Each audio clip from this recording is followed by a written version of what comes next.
Bonjour à tous et à toutes et bienvenue à Belles Lettres, votre magazine qui reçoit aujourd'hui un homme de Dieu, le révérend Elvis Ngassi, un brillant enseignant, pour un entretien autour d'un thème inhabituel, la mystique. Découvrez notre invité à travers ce portrait.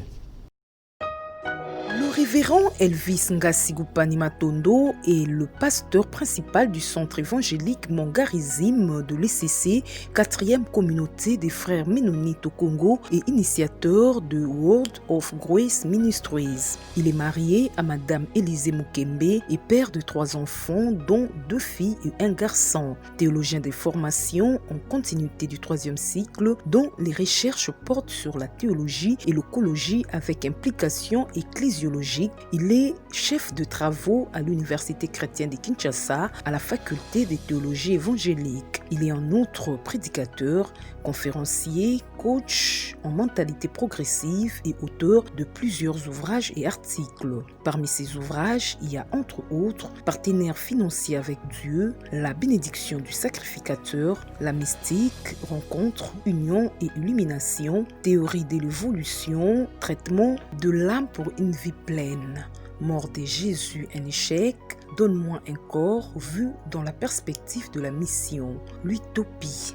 Invité des Belles Lettres, Elvis Ngassi est un amoureux du livre. Pour lui, le livre, c'est tout un monde, un lieu de rencontre qui lui permet de trouver des réponses à ses multiples questions. Et écrire est pour lui une porte de sortie de ses pensées. Mais pour mieux écrire, souligne-t-il, il faut choisir des mots, car en littérature, les mots doivent avoir un sens et celui qui écrit doit trouver des mots qu'il faut. Bonjour révérend. Bonjour monsieur Laurent. Bienvenue à Belles Lettres. Merci, merci. Nous sommes honorés par votre présence sur ce plateau et nous osons croire que vous allez éclairer tous ceux qui nous suivent tout au long de cette émission essentiellement consacrée à l'une de vos publications, La mystique, Rencontre, Union et Illumination. Est-ce que vous vous sentez à l'aise dans une émission consacrée à la littérature, aux livres, à la lecture ? Naturellement oui, parce qu'on ne peut pas écrire sans lire, on ne peut pas lire et s'arrêter à un truc comme ça, à ne pas partager avec les autres peut-être le fruit de sa lecture ou de sa réflexion. Et je me sens très à l'aise et je pense que c'est parmi les plateaux privilégiés pour moi de partager avec le public ce que nous essayons de faire. Merci. Que représente le livre pour vous? Le livre, c'est tout un monde. Je me dis, il y a des personnes que je n'aurais peut-être jamais rencontrées dans la vie, mais qui ont des réponses à des questions que je me pose. Et c'est par les livres que je les rencontre. Et j'ai toujours eu une expression, j'ai dit, j'ai été en contact avec tel ou tel autre. Je peux dire, par exemple, j'ai été en contact avec Martin Heidegger, alors qu'il n'a pas vécu à mon siècle et à mon époque. Mais j'ai discuté avec lui. Et je me dis, comment je le fais? C'est au travers de son livre. J'ai été en contact avec son livre. Le livre de Martin Heidegger, c'est Martin Heidegger lui-même. C'est-à-dire que c'est sa pensée. Et donc, c'est un monde qui me met à l'aise et qui répond à plusieurs de mes préoccupations et de mes questions. Est-ce que les livres ont joué un certain rôle dans votre cheminement spirituel, intellectuel? Exact. Et je me suis toujours dit, je ne pense pas qu'il y ait une question que je me pose aujourd'hui, oui, à quoi personne n'a jamais répondu.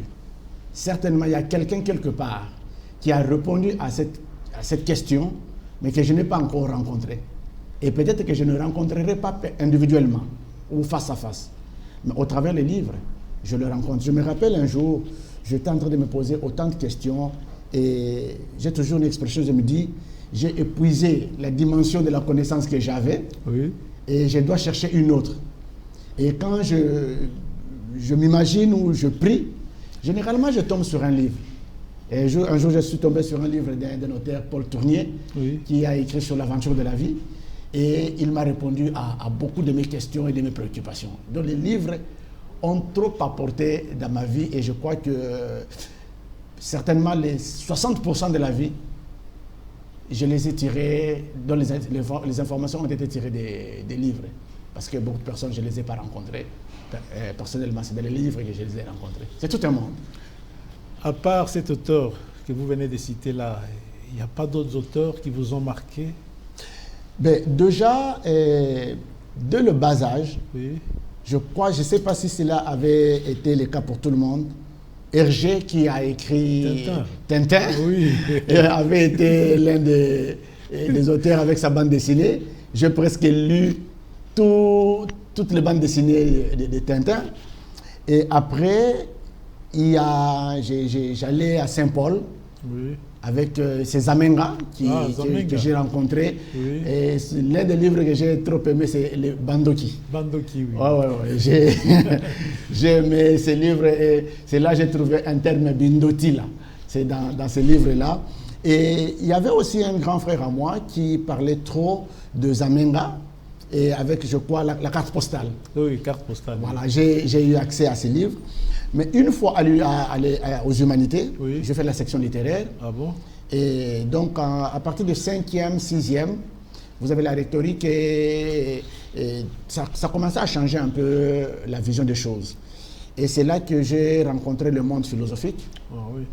Et plus spécialement la philosophie qui m'avait essayé un peu d'intéresser, qui n'était pas trop classique, c'est le stoïcisme et l'épicurisme, Oui. qui n'est pas trop classique, parce que là, en philosophie, vous avez des René Descartes, vous avez les Socrates, vous avez les Gabriel Marcel, et tous les Sartres. Donc, outre les présocratiques, Oui. donc avec Héraclite, Héraclite, et Parménide. donc, Parménide, et voilà. Vous avez les post-socratiques, et vous avez Aristote, Platon, et vous pouvez continuer la liste. Et ce sont les existentialistes qui ont essayé un peu de m'accaparer ou d'attirer mon attention. Parce que j'avais autant de questions sur la vie. Autant de questions. Et je ne sais pas si mes contemporains se posent les mêmes questions. Je me suis toujours posé la question, à ceux qui réussissent, je leur pose toujours la question. Oui. Qu'est-ce que vous avez fait pour réussir? Et j'ai posé cette question à plusieurs personnes. Oui. Mais malheureusement, quand je me suis retrouvé dans le monde chrétien, à cette question, la réponse la plus facile, qui pour moi n'était pas satisfaisante, Oui. c'est la grâce. Là, La grâce. la grâce. Oui. Alors je me disais, donc, vous qui réussissez, vous avez plus de grâce que les autres qui jusque-là ne réussissent pas ou quoi? Mais je me rendais compte qu'il y a certainement un principe qui doit être mis en place, Oui. que j'ignore, ou eux-mêmes, les personnes à qui je pose la question, Oui. ont mis en place des principes sans forcément les savoir. Et les principes ont produit leurs effets. Alors donc je devais trouver la réponse à cette question. Et c'est quand j'ai interrogé les existentialistes, j'ai interrogé, moi je l'appelle Martin Heidegger parce que en fait la personne qui a le plus cité ce nom, c'était mon maître à penser qui lui a étudié en Allemagne. Oui. Donc tous les noms étaient en allemand chez lui. Donc Martin Heidegger. Oui. Et j'ai interrogé son livre L'être et le néant, L'être et le temps plutôt. L'être et le temps, oui. J'ai interrogé Sartre avec son livre L'être et le néant, qui est un livre trop compliqué et pas facile à comprendre. Gabriel Marcel aussi. Alors, ces trois existentialistes m'ont beaucoup aidé. Bon, il est vrai que j'ai jeté un coup d'œil sur certains.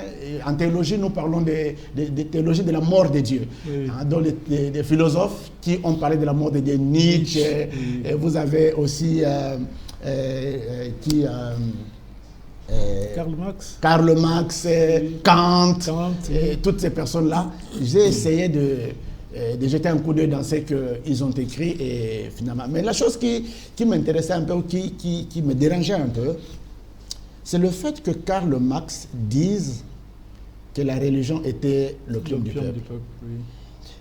Moi, je ne voulais pas dire qu'il avait tort, parce que je ne suis pas du genre à affirmer ou à infirmer sans avoir fait des analyses. Oui. Certainement, cet homme aurait vu ce que la religion avait fait, a finalement fini par conclure qu'à son avis, à son approche, la religion n'a été que l'opium. Parce qu'en fait, c'est quoi l'opium? C'est une sorte de drogue. Tout à fait. Et ça, c'est mon professeur qui est le professeur Mouchila Nyamankang, qui m'a expliqué à fond, parce qu'il est vraiment marxiste à fond. Il m'a dit en Allemagne, à une certaine période, je crois, après la guerre mondiale, les hommes n'avaient plus assez de travail. Ce sont les femmes qui devaient aller travailler. Oui. Et les femmes avaient des enfants. Mais comment se débarrasser des enfants et aller travailler? Il fallait leur administrer un peu d'opium pour qu'ils s'endorment et le temps de donner aux mamans d'aller travailler. Okay. Alors Karl Marx a fait cette analogie pour dire ce que la religion est.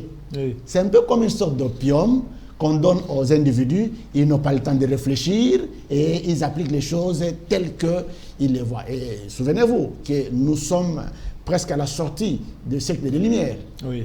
Donc, c'est l'émancipation de l'obscurantisme religieux. Malheureusement, l'Église, et là je parle de l'Église évangélique, parce que les évangéliques ne réfléchissent pas assez. Ils lisent les choses telles qu'ils les voient. C'est-à-dire qu'ils font ce que nous appelons des interprétations à la kick. C'est-à-dire qu'ils lisent au pied de la lettre. Au pied de la lettre, oui.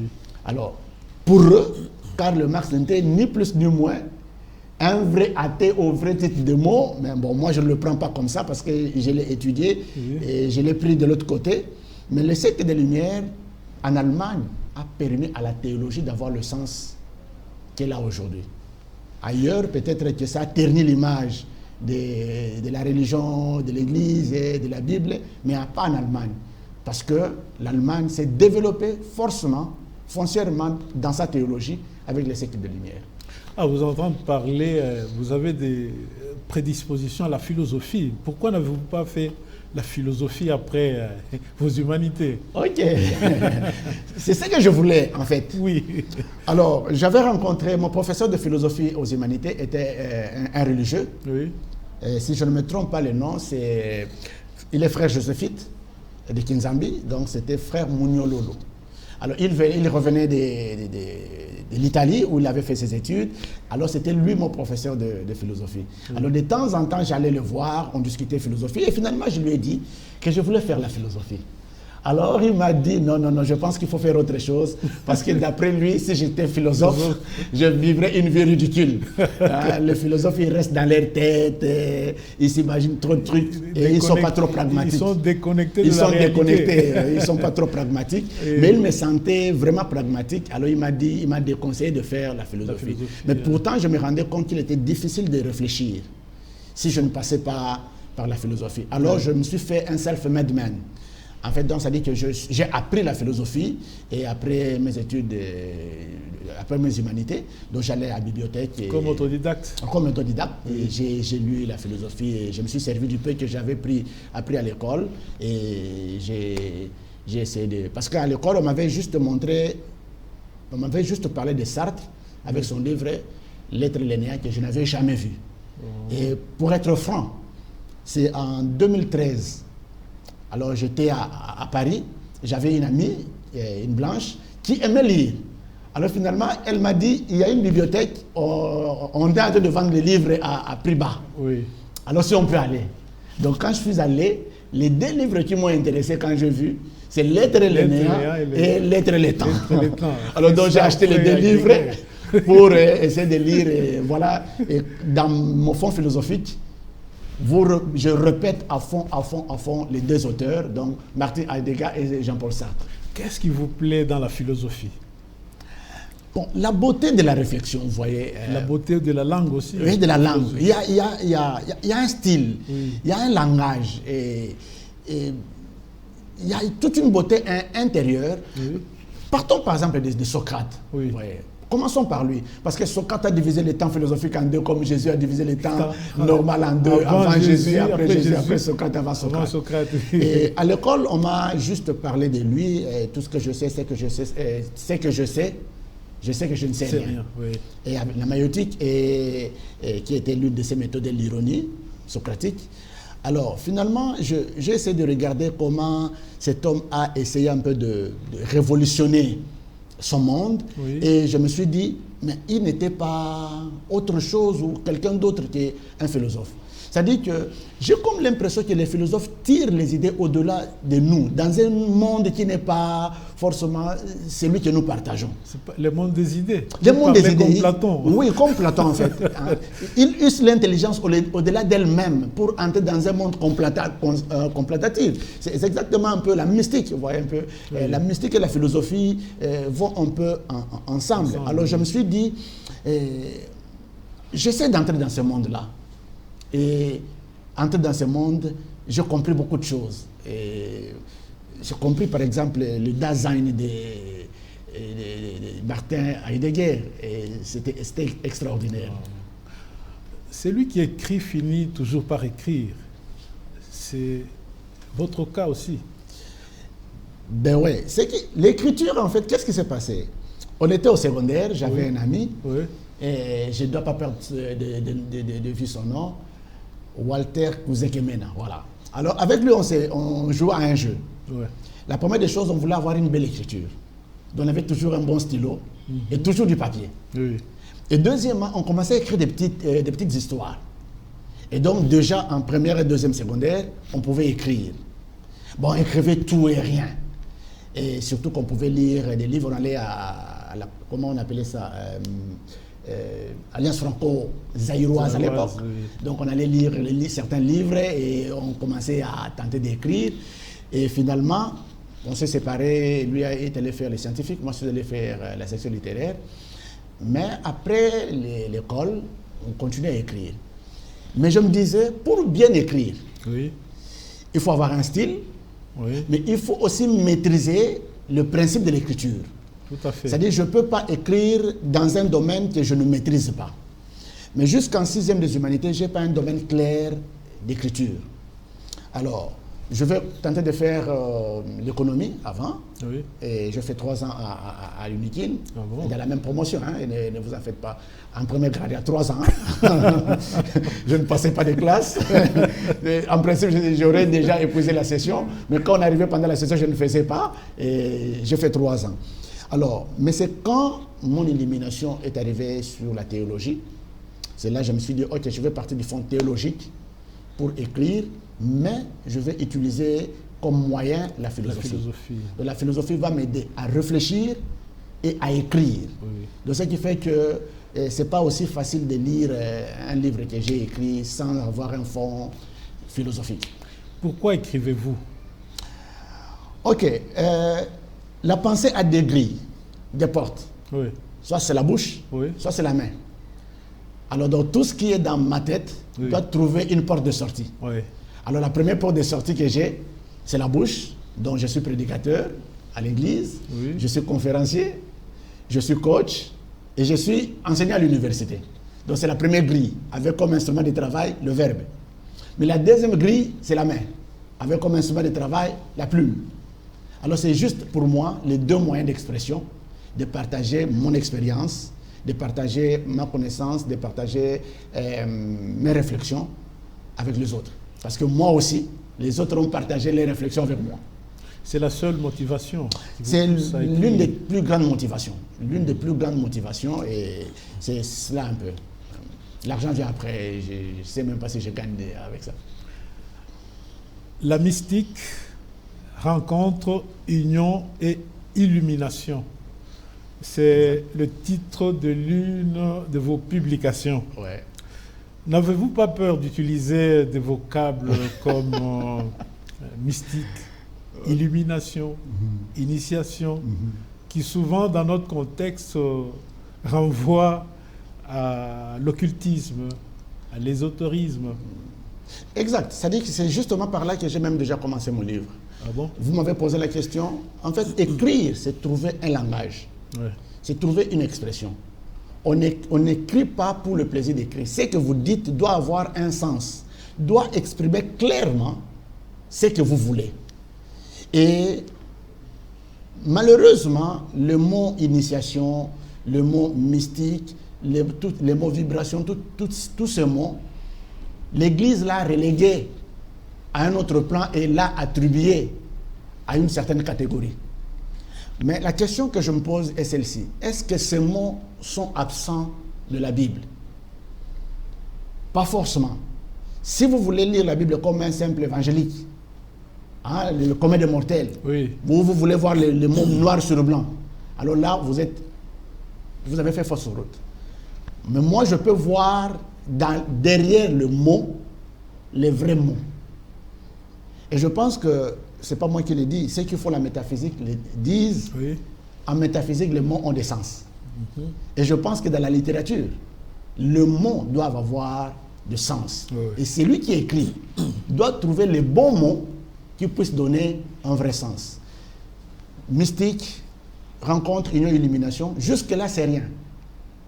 Il faut encore définir le concept, parce que si je dis mystique, le commun des mortels d'un seul coup dit magie. Mais est-ce que c'est vraiment ça? Ok.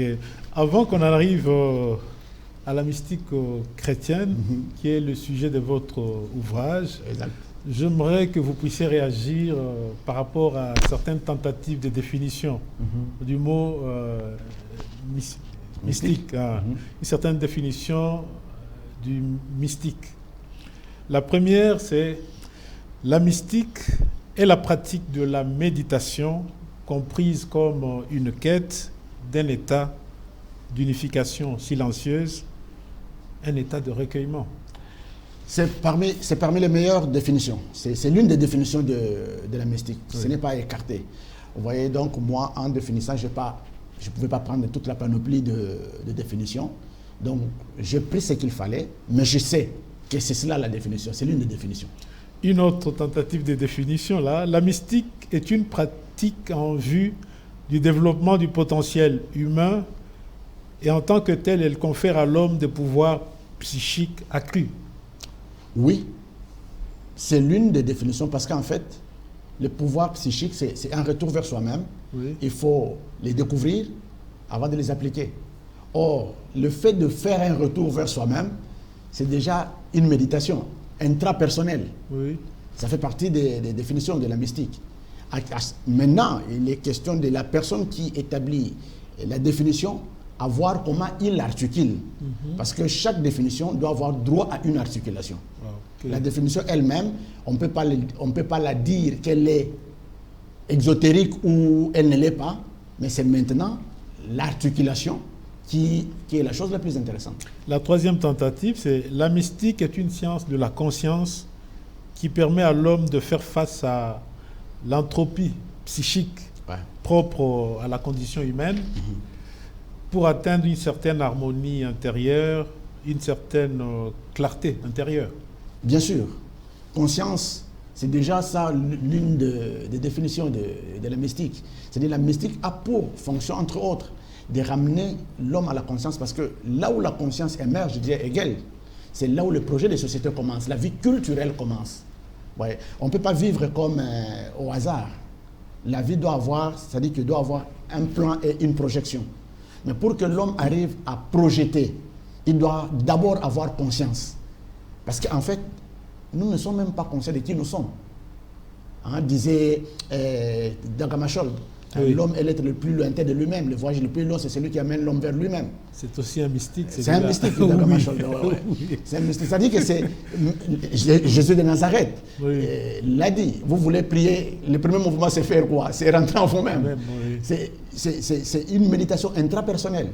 Donc, c'est cela l'une des bases de la mystique. Et les autres mystiques l'ont finalement comprise.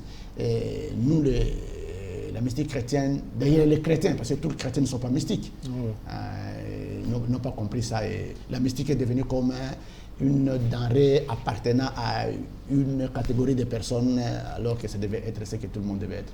Si nous mettons de côté l'aspect spirituel, vous ne trouvez pas que la mystique, c'est une sorte de développement personnel? Exact. Voilà pourquoi je suis coach. Voilà pourquoi je suis coach. Parce qu'en fait, je suis coach en mentalité progressive. C'est une sorte de développement personnel. Alors, mais ma toile de fond, ce qui est intéressant, ma toile de fond, c'est la théologie. Et mon document de base, c'est la Bible. Et j'essaie de réfléchir parce que la réflexion, elle est neutre. Oui. Ok? Nous allons réfléchir. Vous avez un philosophe matérialiste, athée ou peu importe, nous utilisons les mêmes méthodes. L'analogie, la dialectique, la méthode systémique, la méthode comparative. Jusque-là, ce sont des méthodes. Mais chacun maintenant doit avoir un présupposé idéologique. Oui. Alors moi, de mes présupposés idéologiques, je pars d'un fond théologique qui est ma base de formation. Je suis théologien de formation, professeur, chef de travaux à l'université, et je suis apprenant en DEA, donc je dois partir de là pour valoriser ma science. D'une manière générale, qu'est-ce que la mystique? Okay. Sans faire allusion à la mystique chrétienne. Ok. La mystique, c'est quoi? Et qu'est-ce qu'un mystique? Comment devient-on mystique? Ce sont des très bonnes questions. Oui. C'est une vie contemplative et aimante, la mystique. Oui. C'est une contemplation. Et aimante aussi. Et aimante, oui. Parce que l'amour rejoint un grand rôle. Ça crée l'amour. Oui. Et c'est quoi cette vie contemplative? De qui? De l'être suprême, peu importe le nom que vous lui donnez. Oui. De l'autre qui est en face de moi. Commençant par moi-même. Et du cosmique, mon environnement. Parce que je ne peux pas vivre en dehors de mon environnement. Oui. Je dois avoir un lien avec mon environnement. Je dois avoir un lien avec l'autre partant de moi-même. Et je dois avoir un lien avec l'autre suprême. Et c'est ici que je vais utiliser un auteur connu dans le monde protestant, Karl Barth, il dit, si vous connaissez Dieu, vous vous connaîtrez vous-même, vous connaîtrez l'autre, et vous connaîtrez la valeur de tout ce qui vous entoure. En fait, c'est cela en aimant la mystique. Et qui est un mystique? C'est justement celui qui entre dans cette union-là, dans cette contemplation-là, qui va au-delà de tout ce qu'il sait, du matérialisme et de tout ce qui l'environne, et qui entre dans une vie contemplative et qui trouve le vrai amour et qui devient lui-même amour. Et comment on devient mystique? Oui. Alors là, vous posez les questions. Alors je dois rentrer dans mon livre pour expliquer toutes ces histoires-là. On va y arriver. En définissant la mystique, vous avez souligné trois choses: le rapport à soi, le rapport à l'autre, le rapport à son environnement. Son environnement et au divin. Mais lorsque j'observe un peu la vie chez nous ici, j'ai l'impression que souvent le rapport avec la nature, c'est un rapport biaisé. Ben, c'est normal. Là, par exemple, je suis en train je suis à la rédaction de mon mémoire de DEA, oui, qui fera aussi objet de ma thèse. Je suis justement en train de réfléchir sur la théologie de la Terre. Oui. Alors, un jour, je suis allé poser la question à un sage de mon village, qui n'est pas chrétien, oui, qui est juste un sage. Alors, je voulais savoir quelle était la conception de mon peuple en ce qui concernait la terre. Parce que l'Église a une grande responsabilité face à son discours. Tout à fait. Généralement, on nous a présenté la terre comme étant le mauvais Mokili Abisoté. Tu vois un peu, quand on dit Mokili Abisoté, donc on va au-delà, on prend même la terre comme substance et on le met de côté, et la terre appartient au diable et toutes ces choses-là. Je vais essayer un peu de réfléchir, je lui pose la question. Alors, voici sa réponse. Oui. Comme un sage, il répond par un adage. Il me dit, dans un village, il y avait un monsieur, un homme, qui avait des pouvoirs exceptionnels, un peu comme la piscine de Bethesda, qui pouvait guérir toutes sortes de maladies, même celles qui ne portent pas encore de nom. Oui. Mais quand vous allez le voir pour un cas de malade, et si la personne a deux maladies, vous devez choisir une seule qui doit guérir. Et si vous amenez deux malades au même moment, oui, vous devez choisir des deux malades, lesquels guérir. Oui. Alors un jour, on lui apporte la terre et l'homme. Oui. Pour la terre est malade, l'homme aussi est malade, oui, pour les guérir. Alors il dit à ceux qui ont amené les deux malades, vous connaissez les principes. Des deux, vous choisissez un. Oui. Alors il me pose la question, si tu étais à leur place, qui aurais-tu choisi? Alors il me regarde, il me dit, je sais qui tu vas dire. Je dis oui, c'est l'homme. C'est l'homme. Il dit, je savais. Je savais que tu allais choisir l'homme. Oui. Il dit non, en principe, ce n'est pas l'homme que l'on choisit. Il me dit, tiens, si cet homme est guéri et que la terre ne l'est pas, il vivra où? Mais s'il mourait et que la terre est guérie, on va l'enterrer à la terre. Donc il faut d'abord commencer par sauver la terre. Que l'homme meure, qu'il vive, c'est la terre qui va les recevoir. Alors il m'a dit, la terre a une très grande importance et une place importante. Et c'est quand je rentre, j'interroge la Bible, et plus spécialement l'Ancien Testament, je me rends compte qu'il y a un peuple qui connaît la valeur de la terre, les Juifs. Ouais. Il a une théologie de la terre. Il a une foi. Sa foi en Dieu est une foi qui se manifeste par rapport à son comportement avec la terre. Oui. Quoi de plus normal que le nom Adam vient de Adama, qui elle-même veut dire, et le mot lui-même veut dire terre.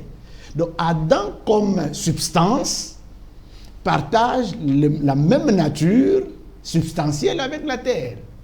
Et ce qui fait que quand Dieu maudit, il ne maudit pas l'homme parce que l'homme est créé à son image. Mais il maudit la terre parce qu'il sait, quand on maudit ça la source, l'homme va souffrir. Il dit, la terre te produira des ronces. Oui. Il y a un lien étroit entre l'homme et la terre. Et je l'ai dit, même dans mon livre, il est vrai. Et de la mystique chrétienne sur laquelle j'ai écrit, il n'y a pas un lien de sens, mais un lien de substance entre l'homme et la terre. L'homme est, et c'est, l'homme est. Et Dieu est. C'est pourquoi l'homme a l'être. Mais la terre n'a pas l'être. La terre a une substance. Et l'homme avec la terre ont un lien substantiel. L'homme avec Dieu ont un lien essentiel. Ok.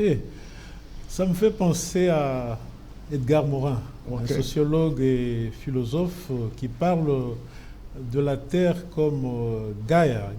Gaïa comme notre mère nourricière. Oui. Ouais. Mais nous, de la terre nous venons et nous nous retrouvons. Et toutes les réponses de Dieu au problème de l'homme se trouvent sur la terre. Il n'y a aucune réponse de Dieu au ciel. Toutes les réponses de Dieu au problème de l'homme se trouvent sur la terre. Posez une seule question liée à l'homme, à Dieu, et vous dira la réponse à la terre. Alors il est de notre avantage de bien entretenir cette relation-là avec Justement, la terre. Voilà pourquoi je suis en train de réfléchir dans mon travail, c'est la théologie et l'écologie. Oui. Et aujourd'hui, on parlait du réchauffement climatique. Quel est l'apport de l'Église? Quel est l'apport de la théologie? Et je vais apporter quelque chose au monde par rapport à ma réflexion comme théologien. Parce qu'en fait, la Bible nous dit que la Bible nous explique comment Dieu a créé l'univers. Tenez, M. Laurent. Pourquoi Dieu n'aurait-il pas commencé à créer l'homme, qui est l'oméga de la création? On dirait même la personne, la créature la plus importante. Oui. Mais Dieu commence d'abord par séparer les jours de la nuit, il commence à séparer les eaux de la terre, il place la verdure, il place l'environnement. C'est alors qu'il crée l'homme. Parce que sans cet environnement, l'homme ne vit pas. Dieu lui crée un environnement pour vivre, l'homme détruit l'environnement. Mais il va vivre où? Et il est pressé d'aller au ciel. Ma question a toujours été celle-ci. Qu'est-ce qui nous garantit que nous irons au ciel si déjà la terre qui nous a été donnée est maltraitée? Tout à fait. Revenons à la mystique. Je vous en prie. Revenons à l'origine de l'expérience mystique, il y a la quête des dieux. Ouais. Or, d'après Maître Eckhart, qui a été influencé par Saint Augustin, Dieu est insaisissable. Yeah. L'expérience mystique, est-ce la quête de l'inaccessible? En fait, il y a dans le cœur de l'homme une insatisfaction. Oui. Déjà, dès le départ, j'essaie de lire les textes en partant de Genèse, et quand Dieu chasse l'homme. Okay? Dieu chasse l'homme. Je pense que ces vides-là, l'homme cherche comment les combler. Parce qu'en allant, en l'ayant chassé, l'homme sent qu'il est impossible qu'il vive sans avoir une rencontre avec l'être supérieur, peu importe le nom que vous lui donnez. Et c'est comme ça, certains pensent que c'est dans cette optique-là que l'homme a créé la religion. Parce qu'il veut aller vers Dieu. Mais Dieu, il est insaisissable. Oui. Il est transcendant, bien qu'imminent. Oui. Mais quand il entre dans sa transcendance, comment le saisir? Et la Bible dit, il est un Dieu qui se révèle et qui se cache. Comment le trouver quand il se cache? Saint Augustin lui-même, dont vous venez de citer, lui-même a tenté de faire cette expérience-là, chercher Dieu par la raison. Mais il ne l'a pas trouvé. Et les jours qu'il l'a trouvé, il a finalement énoncé cette phrase, cognito Dei experimentalis, la connaissance expérimentale de Dieu. En fait, si Dieu ne vient pas à l'homme, il est impossible que l'homme trouve Dieu. Mais cette quête n'est pas moins importante, parce que c'est dans cette quête-là, il est important que l'homme cherche Dieu, même s'il ne le trouvera pas. Oui. Parce que c'est dans cette quête-là que Dieu rencontre l'homme. C'est une quête indéfinie. Hein. Une quête indéfinie. Oui. Et Denis l'Aéropagite dit ceci. Oui. L'homme ne sera pas en paix s'il ne trouve pas le un avec Dieu. L'homme est l'être le plus lointain de lui-même. Il se cache dans tout. Ouais, un peu. Il a peur et il se cache. Et parce que justement, il est à la quête de ce qu'il a perdu, l'unité. Et c'est pourquoi je dis, s'il rencontre cet être, il aura une union avec lui. Et cette union va l'illuminer. Il saura qui est l'être divin, qui il est, qu'est-ce qui l'entoure. On rencontre Dieu par des capacités intuitives ou des capacités rationnelles. Non, on parle de... Intuitif d'abord. Rationnel aussi. Rationnel après. Oui. En fait, la rationalité devient une articulation de ce que l'intuition vous donne. Vous voyez, parce qu'en fait, vous voyez, la saisie intuitive, ça passe ni par les sens que nous connaissons. C'est à coup sûr. Ce n'est pas par déduction ou par induction. Vous voyez, c'est à coup sûr. Mais maintenant, quand vous l'avez reçu à coup sûr, vous devez vous servir justement de la raison pour articuler, pour trouver un langage intelligible. Vous voyez, l'apôtre Paul dit une chose, il serait amené au 7e ciel, après il a vu des choses qu'aucune personne n'a le langage pour l'articuler. Mais ça dit qu'il est en sécheresse de mots. Le champ sémantique est vide. Il faut trouver des mots et appliquer et justement. Mais le plus grand scientifique peuvent, bon, comme j'ai dit, Dieu, peu importe le nom que vous lui donnez. Oui. Moi, j'ai un Dieu, le Père de notre Seigneur Jésus-Christ. C'est pourquoi, dans la logique chrétienne, je ne rencontre pas Dieu si Dieu lui-même ne vient pas à ma rencontre. Et dans la mystique, nous appelons ça des mouvements de là vers ici. Si je vous ai posé cette question, c'est puisque je constate quand même qu'il y a eu beaucoup d'intellectuels mystiques, comme le père Théard de Chardin, Saint-Augustin, Thomas d'Aquin, même Maître Eckhart. Oui. Ce sont de grands réflexifs, des gens qui ont fait usage de leur raison, mais qui ont été des grands mystiques. Oui, effectivement, ça dit que à force de réfléchir, vous allez au-delà de... Parce que vous voyez, quand j'étais jeune, je posais toujours une question.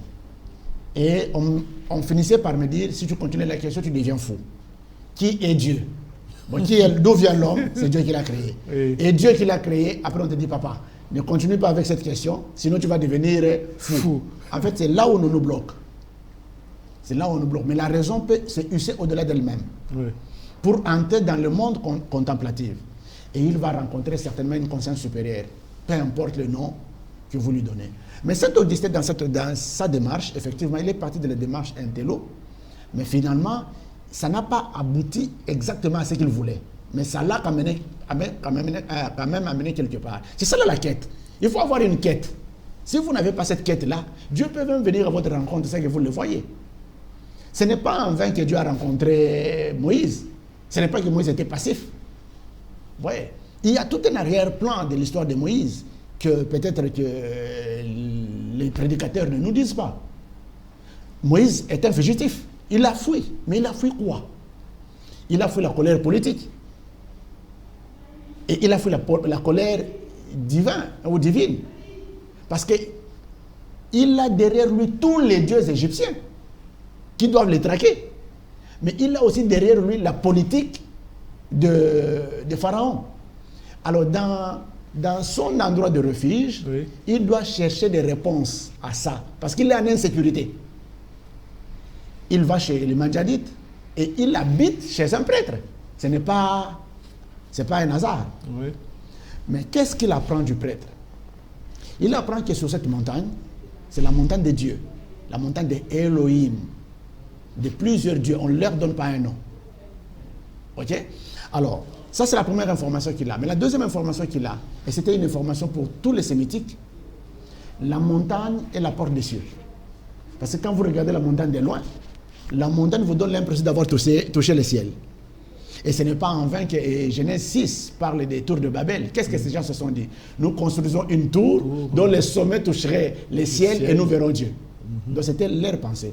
Alors, donc, quand Moïse va faire un tour autour de la montagne là, ce n'est pas seulement pour perdre les troupeaux, il y avait autant d'endroits. Mais il sait qu'est-ce que cette montagne. Donc, il y a une quête de Dieu. Et le jour qu'il voit le buisson se consumer sans brûler, il est étonné, mais au même moment, il ne l'est pas. Parce que la Bible dit, il se retourna pour voir. C'est là que l'expérience va se passer. Mais il faut qu'il y ait une quête intellectuelle ou une quête émotionnelle.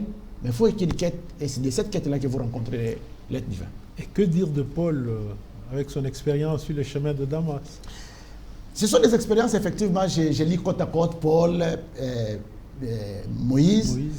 Paul aussi est dans une quête. Parce que c'est nous qui l'appelons jusqu'à preuve du contraire persécuteur. Mais pour lui, il est la main extraordinaire de Dieu pour traquer les hérétiques. Il n'est pas sûr qu'il travaille contre Dieu. Le vrai disciple de Gamaliel. Oui. Et il prend le mandat pour exécuter ce que le temple veut. Aller traquer les chrétiens. Pour lui, il est en train d'exécuter l'œuvre de Dieu. Alors, dans sa marche, alors qu'il est allé, il était en train de partir pour traquer les chrétiens, c'est là qu'il va faire cette rencontre. Et cette rencontre ne lui laisse pas insensible, Paul, ce n'est pas un petit monsieur. Paul, c'est exactement aujourd'hui, vous voyez, vous êtes le général, c'est vous qui avez toute l'armée sous votre direction. Oui. Et vous envoyez le militaire au front. Mais en allant au front, avant d'arriver là où il faut arriver, il rencontre un obstacle, une adversité, qui n'est autre que l'adversité venant d'un chef supérieur à vous. La première des questions qui sera posée, qui es-tu? Toi qui m'empêches de continuer ma course. Et Paul est projeté par une grande lumière. Il sait qu'une telle lumière ne peut pas venir de quelqu'un d'inférieur que le Seigneur. Il pose la question, qui es-tu, Seigneur? Il aurait justement posé la question, qui es-tu? Oh, c'est valable, n'est-ce pas? Oh, oui. Mais pourquoi ajouter donner une définition à cet obstacle? Et c'est là maintenant qu'il est contrarié de savoir que c'est Jésus qui est le Seigneur. Et c'est ce Jésus-là qui, lui, est en train de maltraiter. Et c'est là que sa mission est condamnée. Parce que le mot persécution existe. C'est moi, Jésus, que tu persécutes. Et Jésus, qui lui parle dans cette expérience, oui, continue pour dire, tu ne sauras pas régimer contre les aiguillons. C'est-à-dire que maintenant, là, il n'y a que moi qui te dis ce que tu fais. Parce que si tu ne fais pas ce que je te dis, tu ne peux plus exister. Tu ne peux plus faire un pas de plus. C'est là maintenant, c'est dans cette expérience. Ce n'est pas une école qui lui fait changer de mission. Mais c'est une expérience qui lui fait changer de mission. Et je pense que quand les Gamaliel et les autres ont appris que l'homme que vous avez envoyé traquer les chrétiens est lui-même devenu chrétien, il devait être contrarié. On aurait dit à Gamaliel, tu vois, c'est toi qui nous as présenté ces messieurs. Mais non, ce n'est pas un problème de Gamaliel. C'est un problème qu'il a rencontré. Il a fait une expérience mystique, laquelle a changé totalement même le noyau de son être, le cœur, l'âme pour nous autres. Et finalement, il s'est détourné totalement, radicalement de la mission première, oui, pour entamer la deuxième, et il devient le plus grand défenseur, et c'est lui qui nous fournit plus de la moitié du Nouveau Testament. Tout à fait. La mystique, est-ce un travail sur l'âme ou sur l'esprit de l'homme? Ok, une très bonne question. Je parle de deux conceptions. Oui. La conception tripartite et la conception monopartite. C'est-à-dire que le monisme et la trinité humaine. Oui. Les modernes ont fait un dualisme. Oui, un dualisme. Le monde spirituel et le monde physique et matériel. Des fois, on pense que ce sont des mondes diamétralement opposés. Oui. Alors que moi, j'ai dit, c'est un seul monde à des degrés différents. Parce que l'un produit l'autre. Mais les Juifs antiques, oui, il est moniste. C'est-à-dire que l'être, c'est un tout. Okay? Vous ne pouvez pas les dissocier pour dire il est corps, âme. C'est pourquoi vous voyez dans la Bible et l'Ancien Testament, à des moments, on se confond l'esprit, l'âme, le cœur. Ouais. Finalement, vous ne savez pas exactement qu'est-ce qui s'est dit, mais en fait, le souffle. Alors, donc, l'expérience spirituelle ou l'expérience mystique, Oui. c'est fait au niveau de l'esprit qui est l'être à son niveau supérieur. Ok? Oui. Parce que dans la pensée chrétienne, nous disons, après la chute, l'homme a perdu une partie, l'esprit. Il n'a vécu qu'avec son âme. C'est là où il articule ses pensées, ses émotions, sa volonté. Et les plus grandes expériences scientifiques, des rationnels, des rationalités ou des philosophes, Oui. se sont passées au niveau de l'âme. De l'âme, oui. Ok, à la nouvelle naissance, l'homme requiert un esprit. Et c'est cet esprit qui entre en contact avec Dieu, qui reçoit le plus grand message, les plus grandes révélations. Mais pour que ces révélations se traduisent dans sa réalité, elles doivent passer par l'âme. L'âme, oui, oui. Et si l'âme n'est pas suffisamment éduquée, ta vie physique sera la conséquence non de ton esprit, mais de ton âme. Et voilà pourquoi en développement personnel, c'est l'âme qui est mise en exergue. On travaille sur l'âme. On fait donner des chocs à l'âme pour qu'elle se modifie et qu'elle prenne de nouvelles dispositions. Donc, les deux parties sont importantes. Donc, l'esprit, l'âme, vous le mettez dans la partie immatérielle et le corps, vous le mettez dans la partie serviteur. Donc, voilà un peu. Les deux sont hyper importantes. Les deux parties sont hyper importantes, mais il faut juste savoir comment ils fonctionnent dans les réalités. Comment, en tant que chrétien, arriver à perfectionner notre âme? Ok. En fait, la bonne manière, oui, c'est là où j'essaie un peu de refaire, de replacer les développements personnels. Ouais. En fait, l'âme, c'est comme une mémoire. On peut la programmer, on peut la réinitialiser, on peut la reprogrammer. Okay. Tout ce que l'homme dit est le fruit du programme qu'il y a dans son âme. Et le programme, il entre par les informations visuelles et audio. Oui. Donc ce que nous entendons et ce que nous voyons ne nous laisse jamais insensibles. Tout à fait. C'est ce qui nous façonne. Et maintenant, si nous voulons, les grands mystiques, c'est là où les grands mystiques ont l'avantage d'accéder à un monde contemplatif où les communs des mortels n'ont pas, c'est justement pour recevoir de nouvelles informations de manière à reprogrammer leur âme pour produire des résultats hors de commun. Parce qu'en fait, je l'ai toujours dit une chose, vous voyez, on nous a tellement programmés au diable et aux démons, et nous croyons si facilement au diable et aux démons. Tous nos échecs sont mis dans le compte du diable, malheureusement. Et il ne peut pas refuser parce que c'est ça le rôle qu'on lui a donné et il s'en attribue. Si quelque chose de... J'ai toujours donné un exemple, vous êtes la nuit dans une pièce et sans que vous touchiez à quelque chose, que la chose tombe de soi. En tout cas, je ne pense pas que vous allez dire gloire au Seigneur. La première réaction, c'est au nom de Jésus. Parce que vous supposez que ça doit être un démon ou un diable qui a bougé la chose. Mais un mystique ne commencera pas par dire ça. Il dira, oh, c'est le Seigneur qui était en train de passer et il m'a rencontré, peut-être sa vitesse de passage a bousculé une chose. Revenez dans les sociétés traditionnelles. Quand deux sages sont en train de parler, oui, et qu'un silence absolu se fait remarquer sans que quelqu'un ne l'impose, la première phrase qu'il reprend, Dieu venait de passer.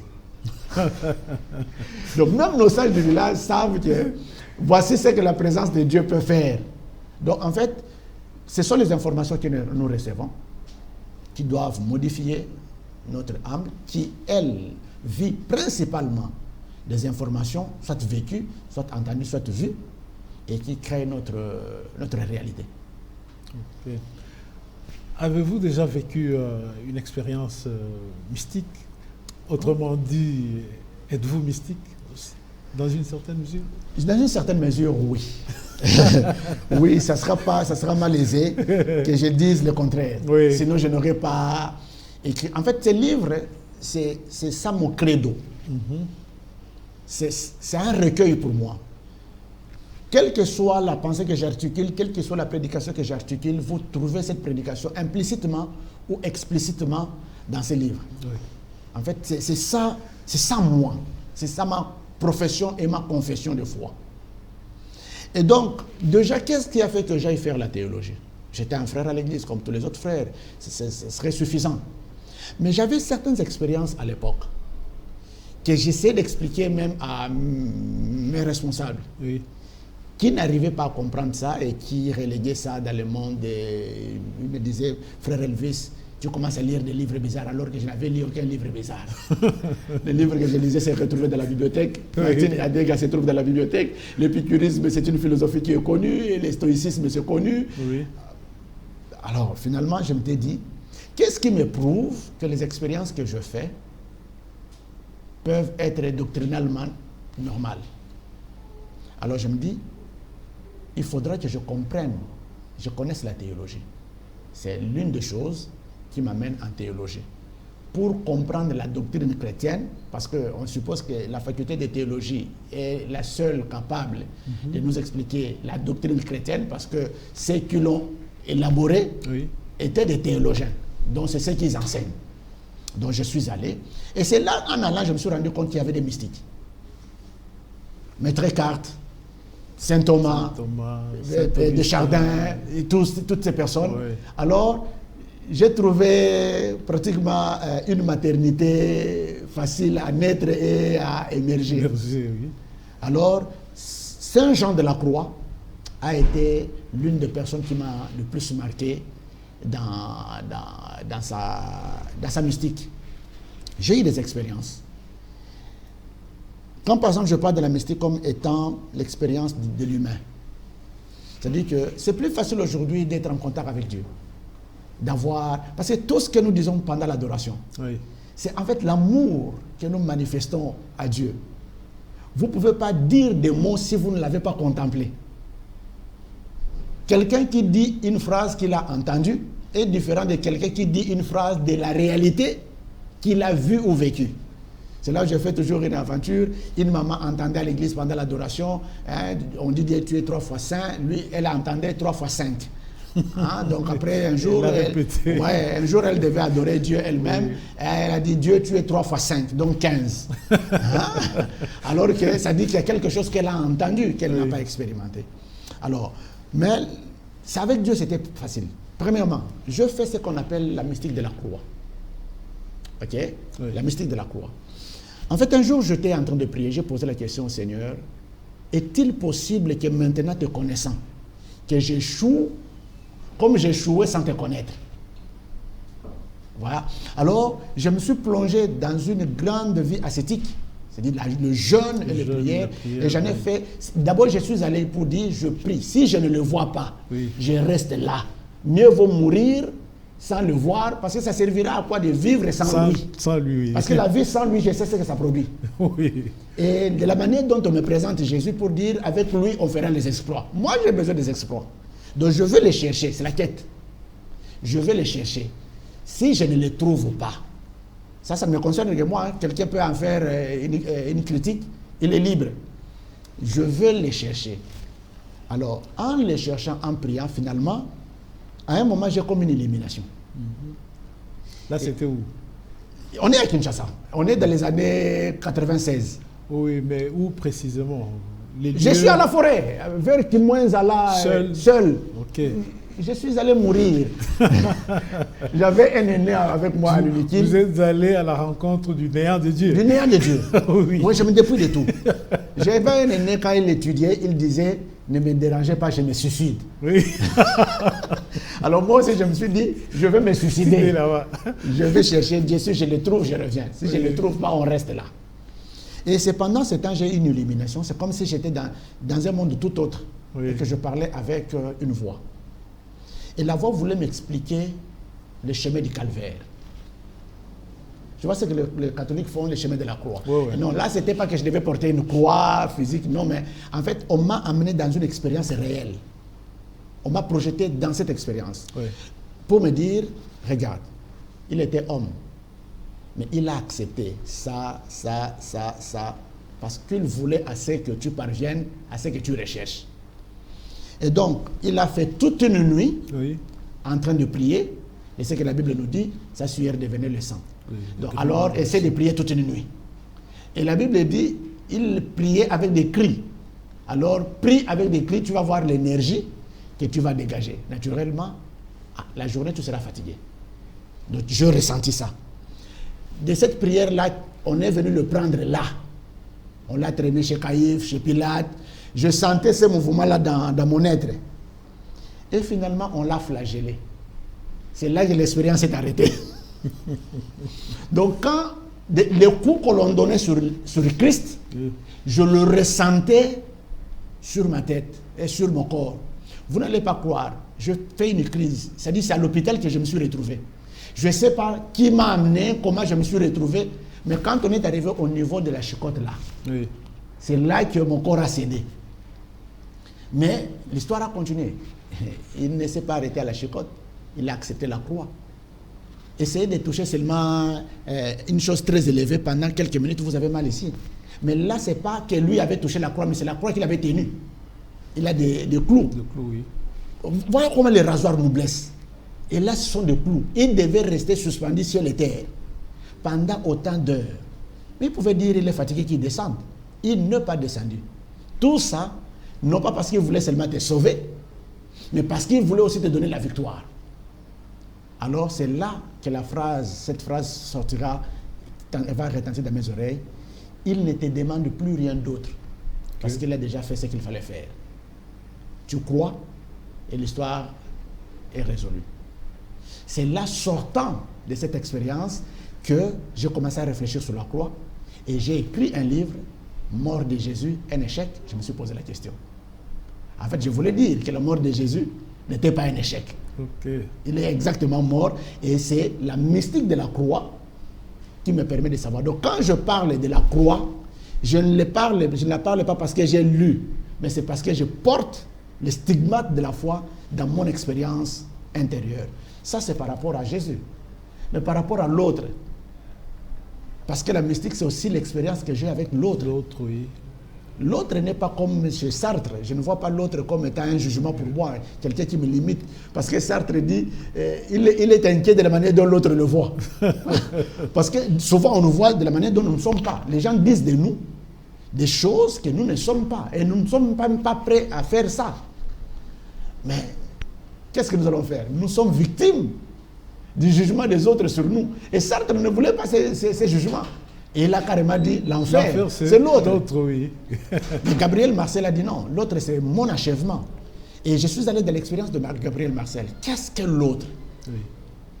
C'est là où la Bible me dira, des deux commandements plus importants, tu aimes Dieu, mais tu aimes ton prochain comme toi-même. C'est-à-dire l'amour que je dois avoir pour M. Laurent, oui, ne doit pas être l'amour parce que je le vois de face, mais je dois amener M. Laurent en moi-même pour le mettre en moi, comme je m'aime moi-même. Or, quand je veux me parler, M. Laurent, est-ce que j'ai besoin de crier pour me parler à moi-même? On parle même des monologues. Donc, je me parle par mes pensées. Alors donc, qu'est-ce qui fait que pour parler à M. Laurent, quand il n'est pas là, je dois seulement chercher un téléphone? Est-ce qu'il n'y a pas un autre moyen de lui parler sans toucher au téléphone? Appelons ça télépathie. Mais définissons la télépathie étymologiquement. Télès, loin, pathos, sentiment. Donc c'est un sentiment que je porte pour quelqu'un qui est loin physiquement. Oui.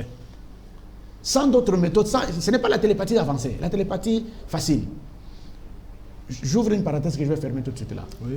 Voici deux personnes mariées, vous êtes mariés comme moi. Oh, oui. Vous êtes à votre bureau, du coup vous avez besoin de manger. Vous aimez manger quoi par exemple? Moi j'aime manger des éléments traditionnels. J'aime manger le pondou et les maïbo.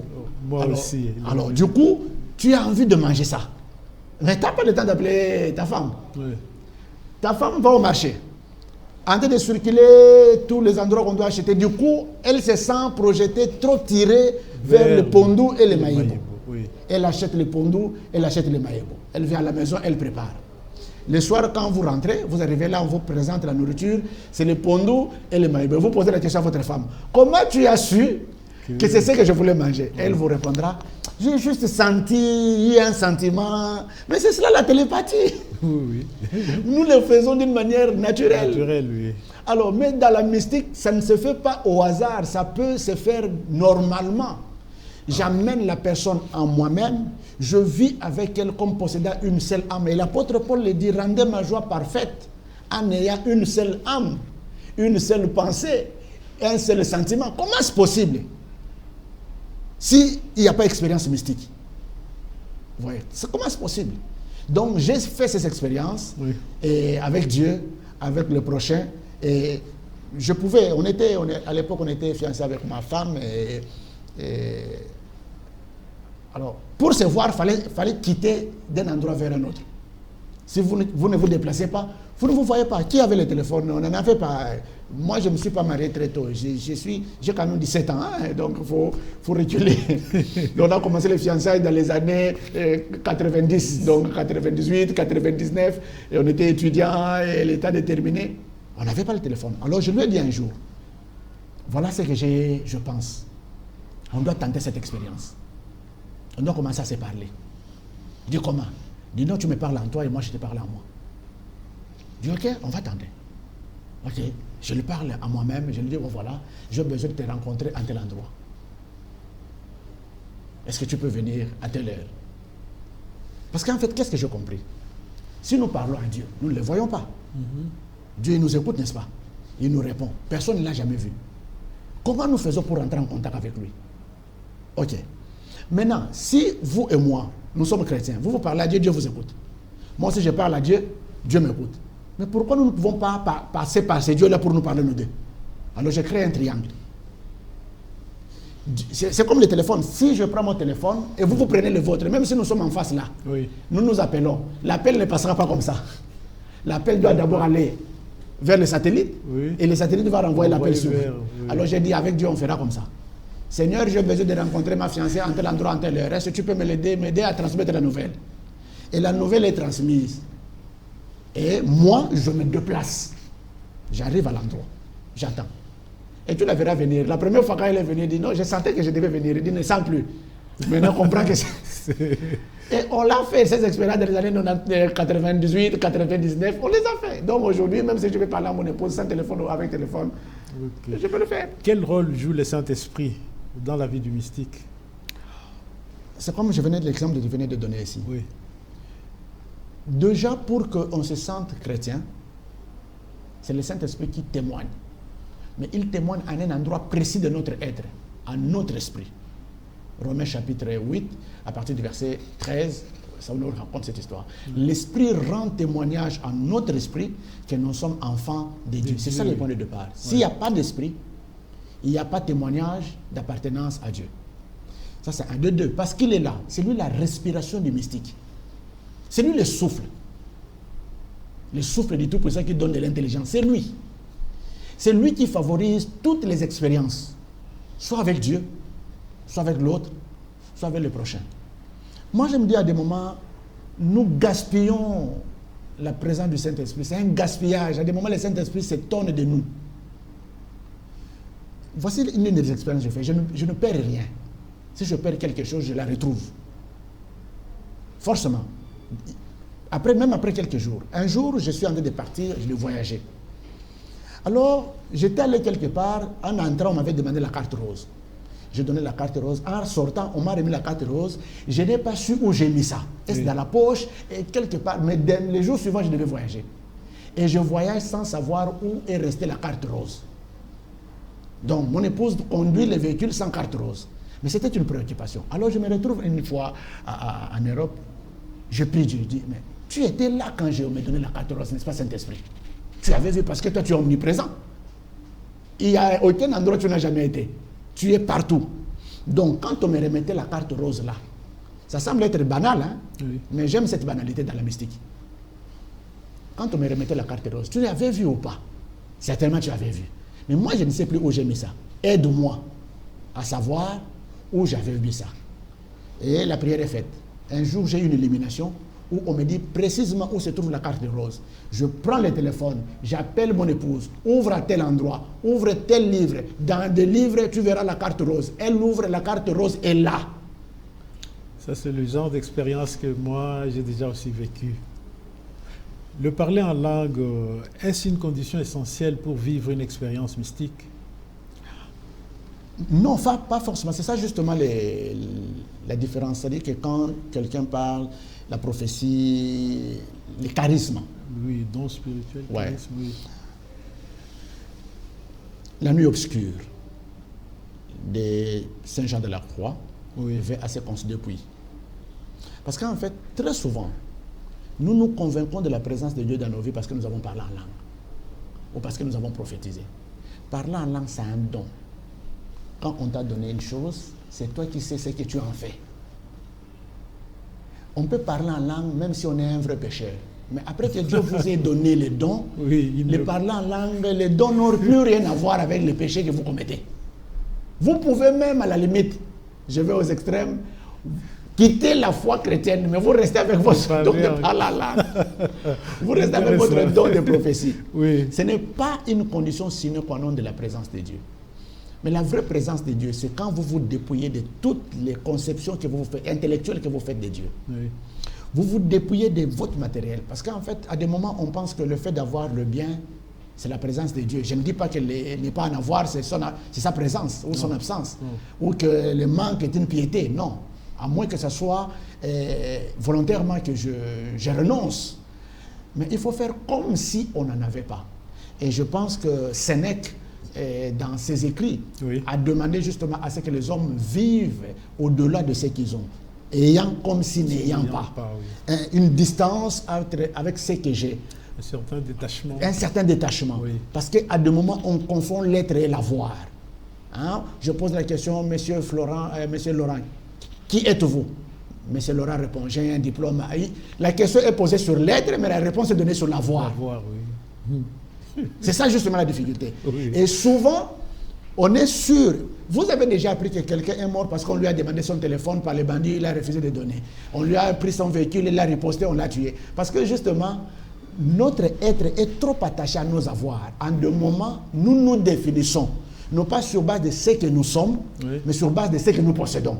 Alors la mystique veut assez que des fois on se détache de biens matériels qu'on a. Mais aussi se détacher de biens spirituels qu'on a, entre autres les dons spirituels. Ok. Pour ne rencontrer que Dieu. Donc vivez au-delà de votre conception. C'est pour rencontrer Dieu dans son ontologie spirituelle, tel qu'il est. Pas tel qu'on nous a dit qu'il est. Plusieurs parlent de Dieu selon qu'on leur a dit, non pas selon que eux l'ont vu. Votre perception, votre lecture de la Bible n'est pas la même quand vous partez de l'expérience que vous avez faite avec Dieu que quand vous partez de ce que vous avez appris. Même ce que vous avez appris, il faut l'incarner. Ok. Il faut encore l'incarner, avoir la vibration. Là, j'utilise le mot vibration, les sentiments. Parce que tu vois, quand on parle de sentiments, ça ne donne pas. Voir vibration, tout bouge. Parce que le sentiment n'est pas seulement à l'intérieur, mais le sentiment affecte l'extérieur. Ouais. Et en ce moment-là, vous tombez dans le néant de Dieu. Misérable que je suis, qui me délivrera de ce corps de péché? Et il y a une réponse, grâce soit rendue à Dieu.